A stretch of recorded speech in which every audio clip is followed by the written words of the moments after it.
చూచుచున్న దేవుడవు నీవే యేసయ్యా, చూడముచ్చటాయనే సుకుమార సుమములైన నీ నేత్రాలంకృతము. చూచుచున్న దేవుడవు నీవే యేసయ్యా, చూడముచ్చటాయనే సుకుమార సుమములైన నీ నేత్రాలంకృతము. పశ్చాత్తాపము కలుగులేని దయగల చూపులతో క్షమించబడుదురు ఎవరైనా రక్త ప్రోక్షణతో. పశ్చాత్తాపము కలుగులేని దయగల చూపులతో క్షమించబడుదురు ఎవరైనా రక్త ప్రోక్షణతో. ఆప్యాయతతో నోచుకొనని నన్ను చేరదీసిన కృపాసాగర. ఆప్యాయతకు నోచుకొనని నన్ను చేరదీసిన కృపాసాగర. చూచుచున్న దేవుడవు నీవే యేసయ్యా, చూడముచ్చటాయనే సుకుమార సుమములైన నీ నేత్రాలంకృతము.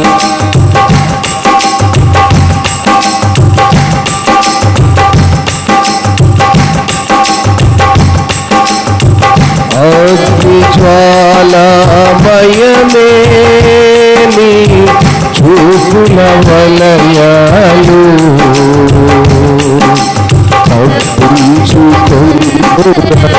ఎవరైనా ఎంతటి ఘనులైనా.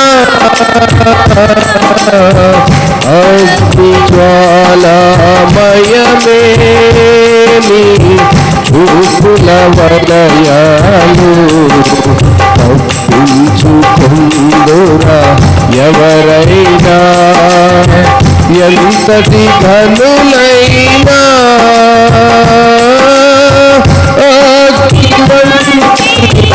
శోధనలు తప్పించితే దయా సాగర. అటువంటి శోధనలను తప్పించితే దయా సాగర. చూచుచున్న దేవుడవు నీవే యేసయ్యా, చూడముచ్చటాయనే సుకుమార సుమములైన నీ నేత్రాలంకృతము.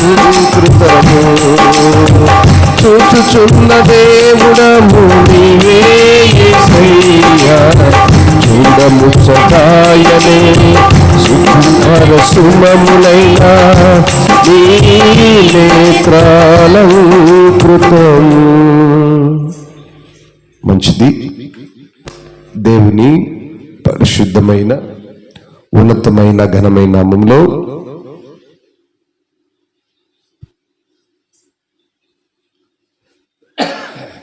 ఈనాటి ఈ రాత్రికాల సమయం ముందు దేవుని మహాకృపలో చేరి వచ్చి దేవుని ఉన్నతమైనటువంటి కృపకు పాత్రులైన వారిని ಎಲ್ಲರನ್ನು బట్టి ప్రభు పేరిట వారిని దీవిస్తూ ఆశీర్వదిస్తూ వందనాలు తెలియజేస్తున్నాను. క్రీస్తునందు ప్రియమైన దేవుని సంగమా, దేవుని వాక్యమును మనము పఠిస్తున్నప్పుడు దేవుని వాక్యములో రాయబడిన ప్రతి మాటను బట్టి మనము బద్ధులముగా ఉండాలి.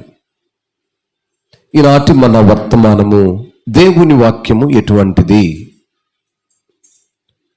దేవుని వాక్యము ఎటువంటిది, దేవుని వాక్యము ఎలా ఉంటుంది, దేవుని వాక్యములో ఉన్నటువంటి ఆ ఉన్నతమైన సంగతులేంటి, కొద్ది నిమిషాలు మరి లేఖనాల నుంచి మనము ధ్యానము చేసుకుందాం. పరిశుద్ధ గ్రంథంలో నుంచి జెర్మియా చాప్టర్ 23 verse 29. ఇర్మియా గ్రంథము 23వ అధ్యాయం 29వ వాక్యం. నా మాట అగ్ని వంటిది కాదా, బండను బద్దలు చేయు సుత్తె వంటిది కాదా. చాలండి. Is not my word like fire, declare the lord, and like a hammer that breaks the rock in pieces. దేవుని యొక్క వాక్యము అగ్ని వంటిది కాదా, బండను బద్దలు చేయు సుత్తె వంటిది కాదా. ఇది దేవుని యొక్క నిబంధన. ఆయన మనకిచ్చిన కట్టడలను నుంచి ప్రక్కకు తొలగిన వారికి ఒక ప్రశ్న. దేవుని కట్టడలకు మనము లోబడుతూ ఉంటాము, మరలా జారిపోతూ ఉంటాము. దేవుని ఆజ్ఞలకు లోబడినట్లే ఉంటాము, మరలా తప్పిపోతూ ఉంటాము. ఈరోజు సమాజంలో గమనిస్తున్నప్పుడు యవన బిడ్డల యొక్క పరిస్థితులు చూస్తే ఎలా ఉంటున్నాయంటే, దేవుని నమ్మినవారు, దేవుని నమ్మనివారు, దేవుని సన్నిధికి నడిచేవారు, దేవుని సన్నిధికి నడవని వారు, విశ్వాసి అవిశ్వాసి, అన్యుడు దేవుణ్ణి కలిగిన వారు ఒకే ట్రాక్లో ఉన్నారు. ట్రాకుల్లో ఏ పెద్ద తేడా కనిపించట్లా, ఒకే విధానములో నడుస్తూ ఉన్నారు. అయితే దేవుని వాక్యము సెలవిస్తున్న మాట ఏంటంటే, ఆయన మాట ఎటువంటిది నువ్వు కలిగి లేవా, ఆయన మాట అగ్ని వలె మండేదిగా ఉంటుందని నువ్వు గ్రహించలేకున్నావా. ఆయన మాట మరి ఒక సుత్తెతో, హ్యామర్తో ఒక రాయిని పగలగొట్టినప్పుడు ఏ రీతిగా పీసెస్గా, ముక్కలు ముక్కలుగా అవుతుందో అటువంటి మాటను నువ్వు కలిగి నడుస్తున్నావా, వింటున్నావా, అనుసరిస్తున్నావా, ఆచరిస్తున్నావా ఓ నా క్రైస్తవుడా అని ఈ లేఖనాలు హెచ్చరిస్తున్నాయి. ఆనాడు ఇశ్రాయేలుల పక్షముగా దేవుడు పడిన ఆ బాధ, ఆయన వారి కొరకు పడిన ప్రయాసలో వారు దేవుని పట్ల చూపినటువంటి ఆ అవిధేయతను బట్టి మరి గ్రంథకర్తలు ఈ మాటలను మనకు వివరిస్తున్నారు. ఈ మాటను మనం చూసినప్పుడు ఇర్మియా గ్రంథము 5వ అధ్యాయము 14వ వాక్యం.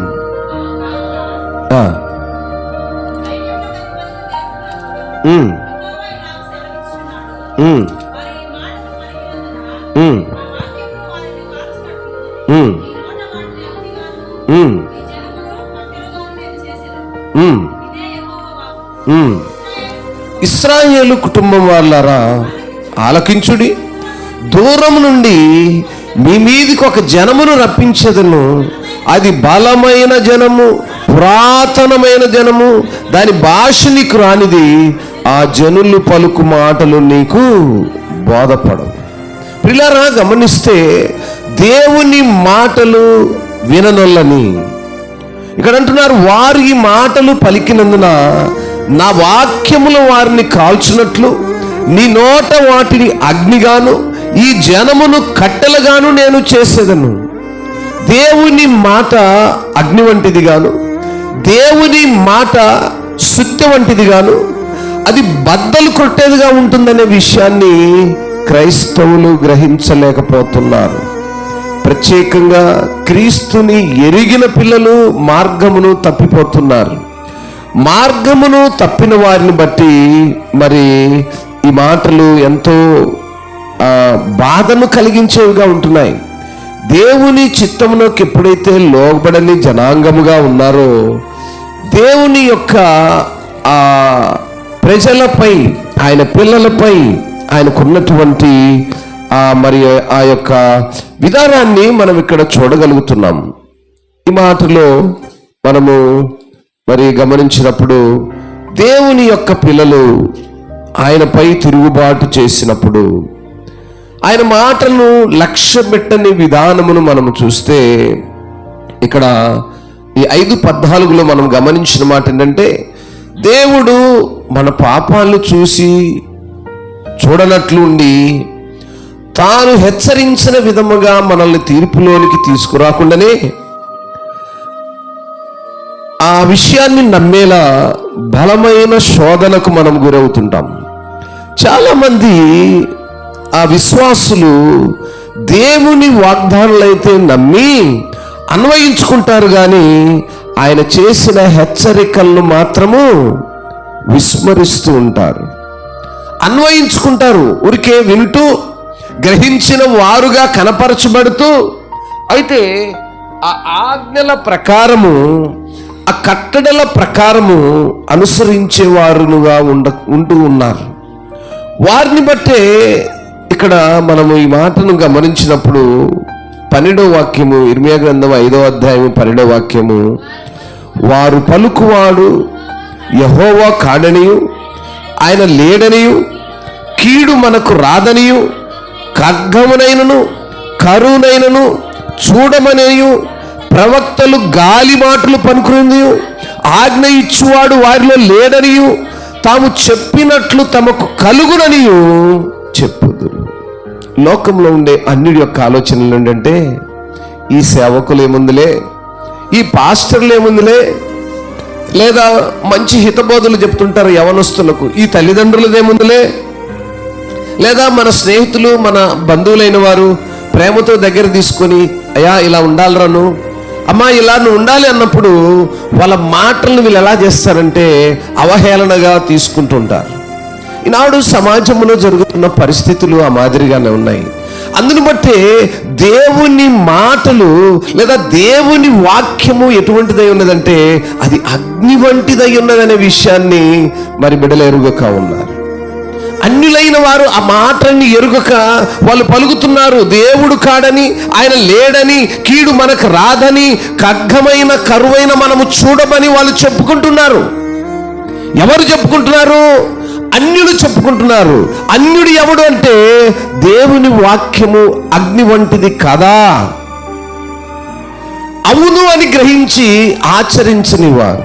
అందుకే వారిని విస్మరించేవారు అన్వయించుకుంటారు, దేవుని వాగ్దానాలను అన్వయించుకుంటారు, కానీ వాటి హెచ్చరికలను మాత్రము విస్మరిస్తుంటారు. లెక్క లేకుండా టికిటీజీగా తీసుకుంటూ ఏముందులే అనుకుంటూ లోకంలో నివాసం చేస్తున్న వారిని బట్టి దేవుని వాక్యం యొక్క లోతులను హెచ్చరిక చేస్తున్నాడు.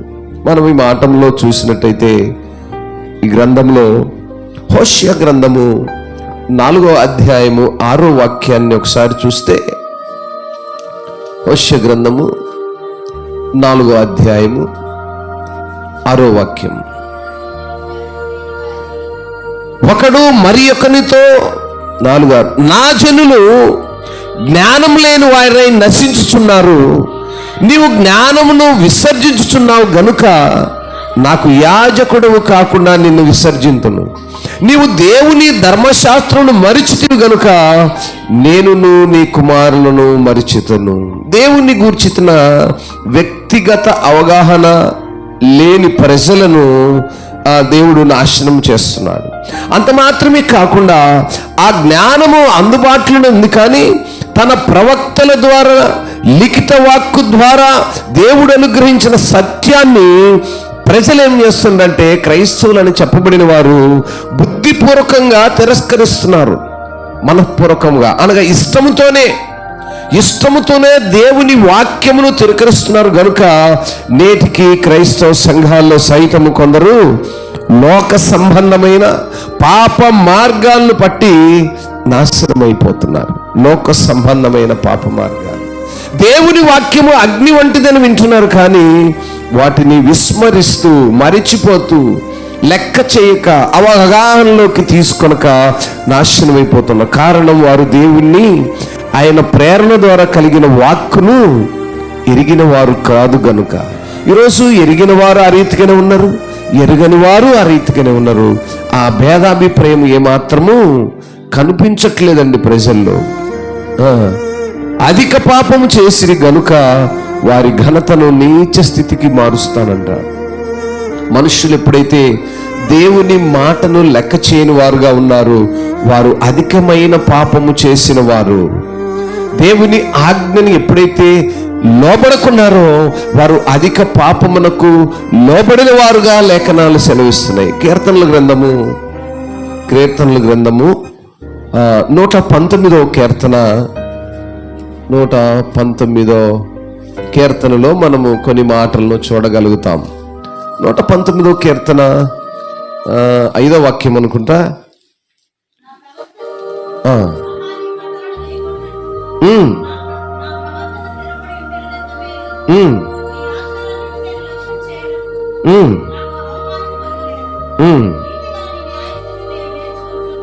చాలమ్మా.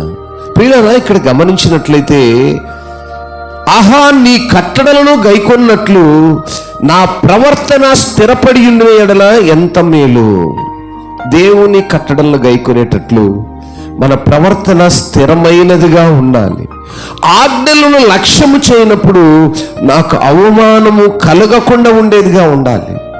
దేవుని ఆజ్ఞలను మనము లక్ష్యము చేయాలి. లక్ష్యం అంటే అనుసరించాలి.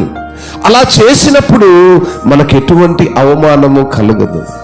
అటువంటి అవమానము లేని స్థితిలో ఉండాలంటే దేవుని మాటలను లక్ష్య పెట్టే వారముగా ఉండాలి. దేవుని మాటలను అనుసరించే వారముగా ఉండాలి. యెషయా గ్రంథము 5వ అధ్యాయము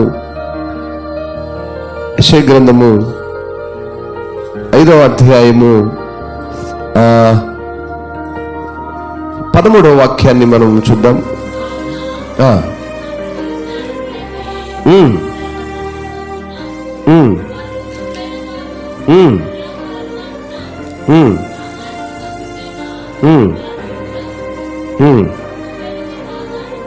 చాలమ్మా. ప్రియులారా, యెషయా గ్రంథం 5వ అధ్యాయము 13-14 వాక్యాలను మనం గమనించినప్పుడు, కావున నా ప్రజలు జ్ఞానము లేకయే చెరపట్టబడిపోతున్నారు, వారిలో గరులైన వారు నిరాహారులుగానున్నారు, సామాన్యులు దప్పిచేత జ్వరపీడితులగుదురు. దేవుని మాట అగ్ని వంటిదనియు, దేవుని మాట సుత్తి వంటిదనియు, అది బ్రద్దలు కొట్టేదిగా ఉంటుందని ఎరిగినప్పటికీ ఆయన ప్రజలు ఏమున్నారంటే జ్ఞానము లేక చెరపట్టబడుతూ ఉన్నారు. అంటే దేవుని మాటను ఆలకించక, మాటల్లోని సత్యాన్ని ఎరుగక చెరపడుతూ ఉన్నారు. కొంతమంది అయితే గొప్పవారని చెప్పబడిన వారు కూడా నిరాహారులుగా ఉంటున్నారు. సామాన్యులైతే మరేమవుతున్నారు? అనారోగ్య స్థితిలోకి వెళుతున్నారు. ఏమాత్రము కొంచెమైనా స్వస్థత లేని స్థితిలోకి వెళుతున్నారు. ఆరోగ్యములో బలహీనత కలిగిన వారుగా ఉంటారు. కారణం ఏంటంటే దేవుని మాటను అంగీకరించక.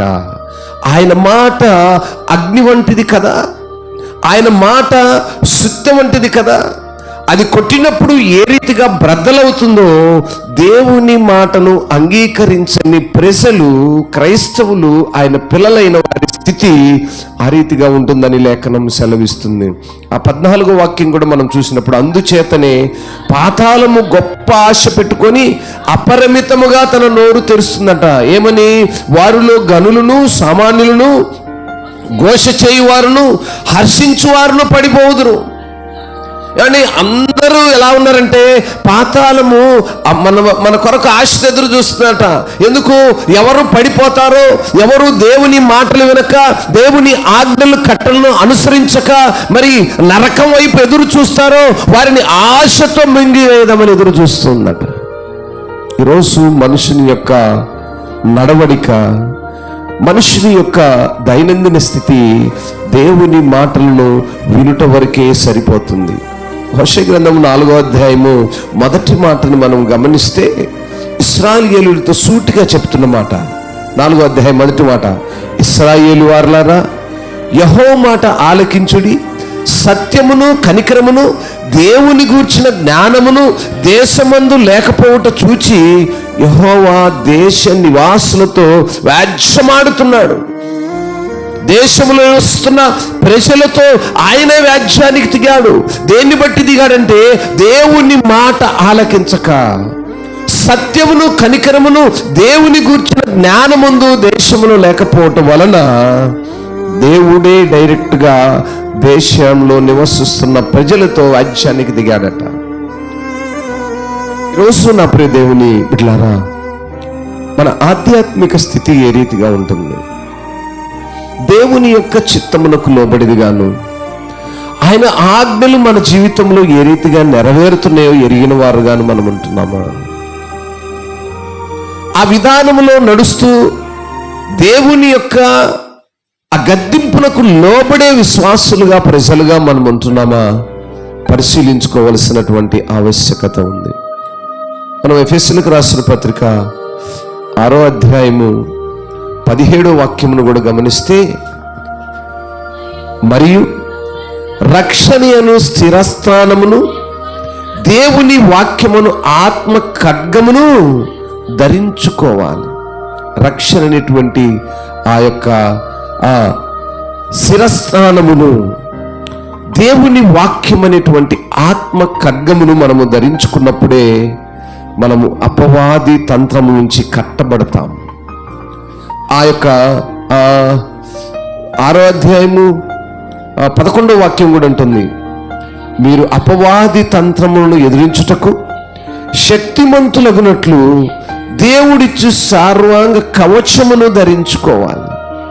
అది ఎప్పుడైతే మనము ధరించిన వారముగా ఉంటామో, ఎప్పుడైతే ఆ బలమును ఆ శక్తిని పొందిన వారుగా ఉంటామో, దేవుని యొక్క మాట ఎటువంటిదో మనకు అర్థమవుతుంది.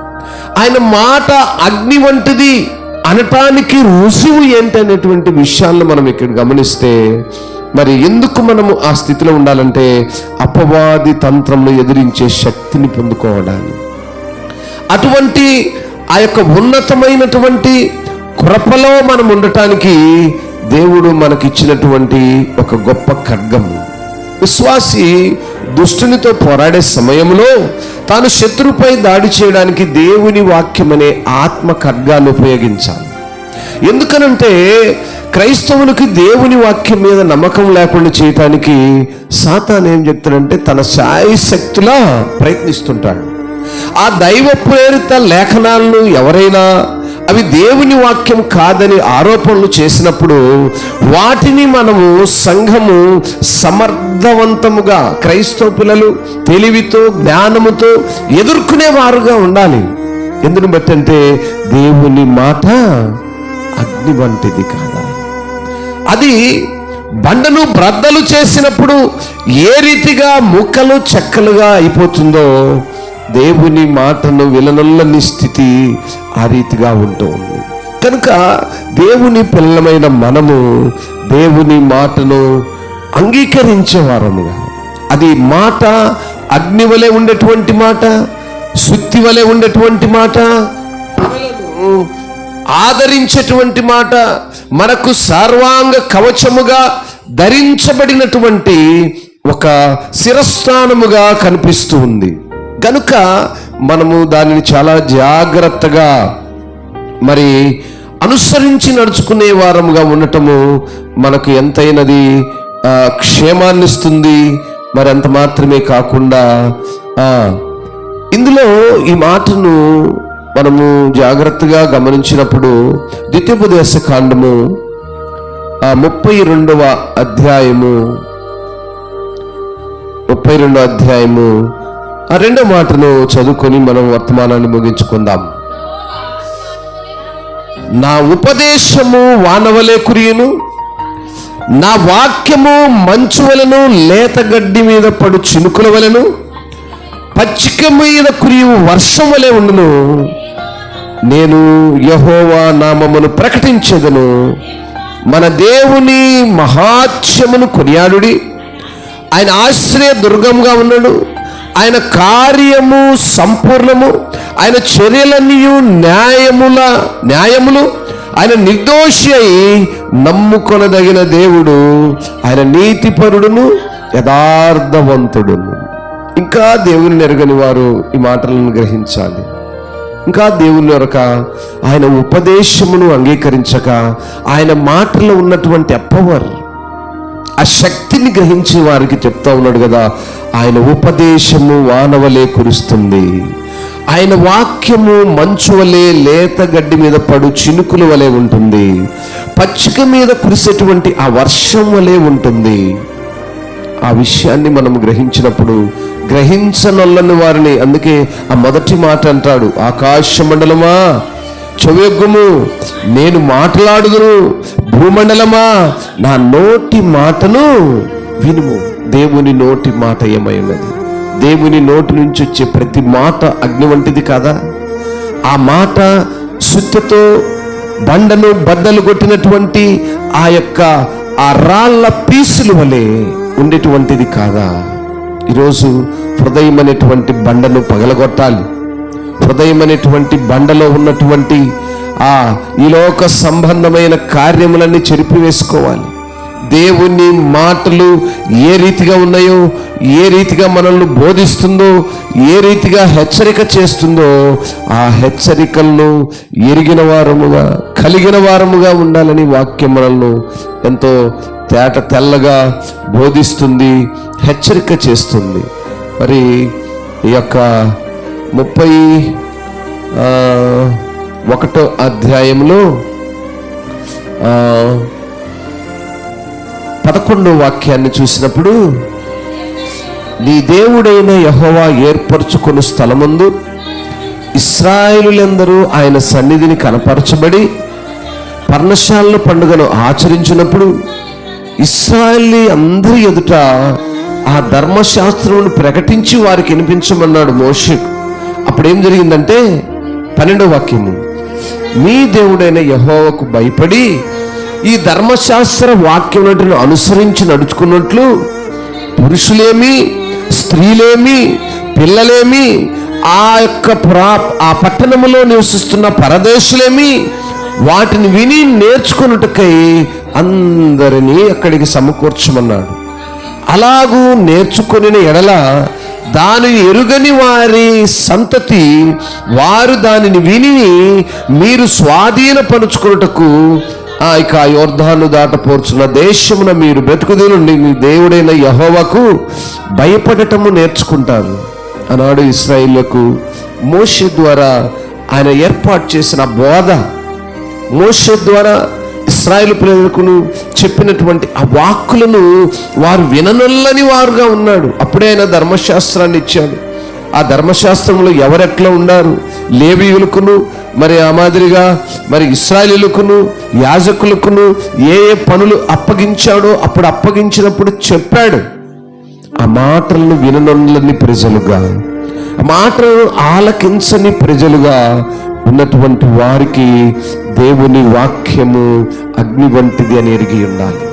అగ్ని వంటి ఆ మాటలను మనం ఆలకిస్తున్నప్పుడు మన జీవితంలో మనం వాటిని ఏ రీతిగా అంగీకరిస్తున్నాం, ఏ రీతిగా వాటిని అనుసరించి మనం నడుచుకుంటున్నాము, ఏ రీతిగా మన జీవన విధానము కొనసాగుతుందో పరీక్షించుకోవలసిన ప్రజలుగా మనం ఉంటున్నాము. చివరి మాటను చదువుకొని వాక్యాన్ని ముగించుకుందాం. ద్వితీయోపదేశకాండము 32వ అధ్యాయం 6వ వాక్యమును మనము చదివినప్పుడు, బుద్ధి లేని అవివేక జనమా, ఇట్లు యెహోవాకు ప్రతికారము చేయుదురా? ఆయన నిన్ను సృష్టించిన తండ్రి కాడా? ఆయనే నిన్ను పుట్టించి స్థాపించను. పూర్వ దినములను జ్ఞాపకం చేసుకొనుము, తరతరముల సంవత్సరములను తలకొంచుకోము. నీ తండ్రిని అడుగుము, అతడు నీకు తెలుపును. నీ పెద్దలను అడుగుము, వారు నీతో చెప్పుదురు. చాలమ్మా, ఇంకా చదువుతూ వెళ్తుంటే అధ్యాయము ఇంకా చదవాలనిపిస్తూనే ఉంటుంది. ఎందుకనగా ఇక్కడ ప్రాముఖ్యమైన ఒక సంగతిని మనం జ్ఞాపకం చేసుకున్నప్పుడు, నేను అందుకే ఎప్పుడు మన పిల్లలకు తెలియజేస్తుంటాను, మన తల్లిదండ్రులు దేవుని ఎరిగిన వారుగా ఉంటే ఆ సంగతులను మనకు నేర్పించేవారు గనుకనే ఆనాడే ఇశ్రాయేలు ప్రజలకు చెప్తూ వచ్చాడు, అరే నాయనా, మీ తల్లిదండ్రులు వినలేదు, వారు నేర్చుకోలేదు, వారు నేర్పేలేదు, మీరు అదే మార్గంలో వెళ్ళవద్దు. అందుకంటాడు, నీ తండ్రిని అడుగుము, అతడు నీకు తెలుపును. నీ పెద్దలను అడుగుము, వారు నీతో చెప్పుదురు. ముందు వారు వింటే కదా, ఏమండి, తల్లిదండ్రులు వింటే కదా బిడ్డలకు నేర్పించుకుంటారు, పెద్దలు వింటే కదా సంఘానికి నేర్పిస్తారు. అలా దేవుని మాట అగ్ని వంటిదని వారు ఎరిగి ఉంటే కదా వారి బిడ్డలకు నేర్పించుకుంటారు. ఆనాడే అన్నాడు, పూర్వదినములను మీరు జ్ఞాపకం చేసుకోండి, తరతరముల సంవత్సరములను తొలగించుకోండి. ఎందుకంటే బుద్ధి లేని అవివేక జనమా. ఈరోజు కాదు, ఆ రోజు నుంచి కూడా ఆయన పిలుస్తున్నాడు. ఇశ్రాయేలు యొక్క నడవడికను చూసిన ఆయన విసిగిపోయి ప్రజలను, ఆయన పిల్లలైన వారినే ఆ హృదయ ఘోషతో పిలుస్తున్న పిలుపు అది. ఏమండి, మన హృదయంలో మన బిడ్డలు మన మాట వినప్పుడు మన కడుపులో నుంచి వచ్చేటువంటి ఆ భాష ఎలా ఉంటుందంటే ఎంతో అసభ్యంగా ఉంటుంది. అయితే వాళ్ళ మీద ప్రేమ లేకొచ్చే మాటలు కాదు, కానీ వారు విననులని ప్రజలుగా ఉన్నప్పుడు, బిడ్డలుగా ఉన్నప్పుడు ఆ తండ్రి యొక్క ఆవేదన. ఈరోజు ఆయన అందుకే పిలుస్తున్నాడు, బుద్ధి అవివేక జనమా, యెహోవాకు ప్రీతికరము చేదురా. ఆయన నిన్ను సృష్టించిన తండ్రి కాడా? ఆయన నిన్ను స్థాపించి పుట్టించాడని నువ్వు ఎరిగి ఉన్నావా? నీ తల్లిదండ్రులు నీకు నేర్పించలేదా? నీ పెద్దలు నీకు నేర్పించలేదా? ఇట్లా వినని ప్రజలుగా ఉన్నారు గనుకనే ఆయన మాట అగ్ని వంటిదని నీవు ఎరిగి ఉండవా? ఎప్పుడు ఎరిగి ఉంటావు? ఎప్పుడు నువ్వు ఆయన ఉపదేశాన్ని వింటావు? ఎప్పుడు ఆ వాక్యపు లోతులను ఎరిగి ఆయన మాట అగ్ని వంటిది, అది మండుతుంది, అది రగులుతుంది, అది జ్వాల వలె ఉంటుంది, అది మండిస్తుంది, అది ఒక దినమున భూస్థాపితము చేస్తుంది.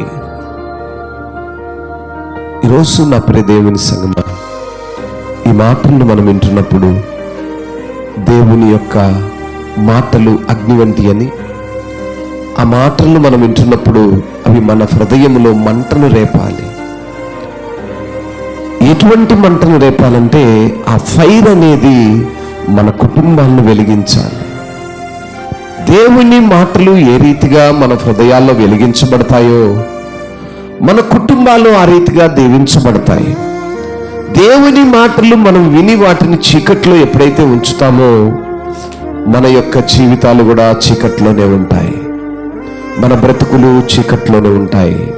మనము వెలుగులో ప్రకాశించే వారముగా కనపరచబడాలంటే దేవుని మాటలు అగ్ని వంటి అని ఎరిగి ఆయన మాటలకు లోబడి నడిచే పిల్లలుగా, తల్లులుగా, సంఘముగా మనం ఎప్పుడైతే ఉంటామో ఆ ఫైర్, ఆ జ్వాల అనేది మన జీవితాలను, కుటుంబాలను, సంఘాలను, ఇంకా దేశమును కూడా మరి ముందుకు అద్భుత రీతిలో అభివృద్ధి పదములో నడిపించుకునే వారముగా, ఆశీర్వాదకరమైన దీవెనలు పొందుకునే వారముగా, మన కుటుంబాలు దీవెనకరముగా, మరి ఆత్మీయ జీవితంలో ఆ జ్వాల వెలిగించబడేదిగా ఉంటే చీకటిలో బ్రతుకుతున్న మన కుటుంబాలు, అంధకారమైన సంబంధ కార్యాలకు చోటిస్తున్నటువంటి హృదయాలు దేవుని మొక్క వైపు చూడటానికి మరి అది ఎంతో దోహదపడుతుందని తెలియజేస్తూ దేవుడు ఈ మాటలు దీవించి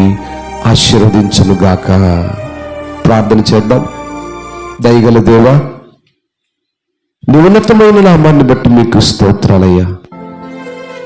ఇదిగోనైనా ఈరోజు మీరు మాతో మాట్లాడినటువంటి ప్రతి మాట అగ్ని వంటిదని, అది సుత్తతో కొట్టినటువంటి బండను బ్రద్దలు చేసేటువంటి బలమైనదని, ఆ బలమైన వాక్యమును మేము వింటున్నప్పుడు, ఆ బలమైన మాటలను మేము గ్రహిస్తున్నప్పుడు, వాక్యమైన దేవునుడైన మేము ఎరుగున్నప్పుడు వాటిని అనుసరించే వారముగా, ఆ రీతిగా మేము అన్వయించుకునే వారముగా, మా బ్రతుకుల్లో వాటిని ప్రజెంట్ చేసే వారముగా, అవి ప్రజల మధ్యలో కనపరిచే వారముగా, వెలుగు వలె, జ్వాల వలె ఉన్నటువంటి నీ వాక్యము చీకటిలో అంధకార సంబంధమైనదిగా మరుగు చేయబడక, వింటున్న మాటలు, గ్రహిస్తున్న బిడలు, అన్వయించుకున్న బిడలు వాటిని విస్మరించువారుగా ఉండేందుకు కృపనీయండి. మరుగు చేయబడక వాటిని అన్వయించుకుని అనుసరించేవారుగా, ఆ మాటలు ప్రభువా ప్రతి హృదయములో వెలిగించబడేవిగా, ఆ అగ్ని వలె, జ్వాల వలె మండేవిగా ఉండే కృపనిమ్మని, నీ ప్రతి మాట నీ పిల్లల హృదయాల్లో మండించబడేదిగా, అగ్ని వలె వెలిగించబడేదిగా, అనేక మందికి ఆ వెలుగు మార్గములో నడిపించేదిగా కృపనిమ్మని ఈ వర్తమానం విన్న బిడ్డల హృదయాల్లో చీకటితో, అంధకార సంబంధమైన కార్యములతో మగ్గిపోతున్నవారు వెలుగు సంబంధమైనటువంటి నీ మాటలను అన్వయించుకొని నడుచుకునే కృపనిమ్మని, బిడ్డలను నీ వైపు తిరుగుటకు కావలసినటువంటి మనసు నిమ్మని, ఈ లోకం వైపు చూస్తున్న ప్రతిదీ శూన్యమని, శూన్యములో ఉన్నటువంటి ప్రతిదీ వ్యర్థమైనదని, ఆ వ్యర్థమైన దాని వైపు చూడక నీ వైపు చూస్తూ నీకిష్టలుగా బ్రతుకుతూ నీ యొక్క మాటల ద్వారానైనా వారి యొక్క జీవితములను సరిచేసుకుని నీకిష్టలుగా ఈ లోకమును విడిచి ఆ చివరి గడియలో, ఆ చివరి దినములో నిన్ను చేరుకునే కృపలో ప్రతి ఒక్కరూ తండ్రినైనా లేఖనాలు సెలవిస్తున్నాయి. నీ తల్లిదండ్రులు ఎరిగి ఉండలేదా నా మాటలు అగ్ని వంటివని? నీ సంఘము పెద్దలు ఎరుగుండలేదా ఈ మాటలు అగ్ని వంటివని? అవి ఎప్పుడు వారు నీతో తెలియచేయలేదా?